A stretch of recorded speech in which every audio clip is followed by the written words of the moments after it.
Hi, my name is Christi Angel, and I'm very happy to be here with you guys tonight. I do want to share a little bit about myself, my story, and why I am a parent standing with you for a remote option. I myself am high risk, and my son is high risk. He is a child with special needs. He has Down syndrome, behaviors on the spectrum, and ADHD. He is a high-risk child in the sense that we have things going on with his lungs, with his body. As many of our other children in our community, we are medically fragile. And even if we aren't medically fragile, we have the right as parents to want to protect our children, our families, and things that we are exposed to. In my instance, and many others, we do not feel safe with our children on the buses. We do not feel safe with our children in the schools. And we have the right to protect ourselves in the ways that we choose. As the remote learning option was last year, my family benefited very greatly from it. My child did do well. There were spaces where, of course, there's things that we can grow with and things that can be better. But when we're looking at our health, when we're looking at what the parents prioritize for their families and what we say we need, we should be heard. And we want a remote option at home for our children so that our children can be safe in the middle of this pandemic. If we think about it, we just had an okay for children to be added to the vaccination. We do not have enough information. And I, like other parents, I'm not willing to gamble on my child. Why should we? Our children are not numbers. Our children are a legacy. Our children deserve to be protected by the people we elected. Our children deserve to be able to know that they can be safe, to know that they can still be educated at home with their parents.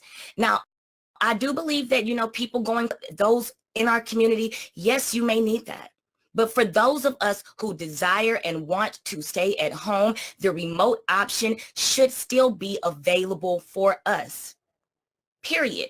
Even if your child is not medically fragile and you decide for your family, this is how we need to be safe, we should have that option. This is a democracy where we need to be able to have choices, period. That is what it boils down to. If I choose to keep my family safe, what does that look like?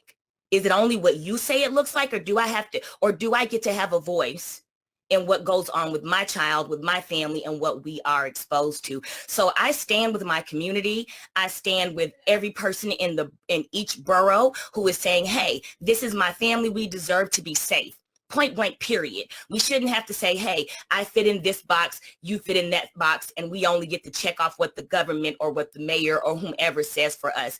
We deserve our rights. We want to be safe. We want to have a voice in how we are safe and how our children are safe, and that our children are educated appropriately and correctly like anyone else outside of a school building. That's the most of it for me. I am so passionate about our families, passionate about our children, passionate that we stay safe and have options to be safe. Like many of you, I've sat at home and it's like, well, what happens when the school reopens, right? How do I keep my child safe? Right now, like you, I don't know.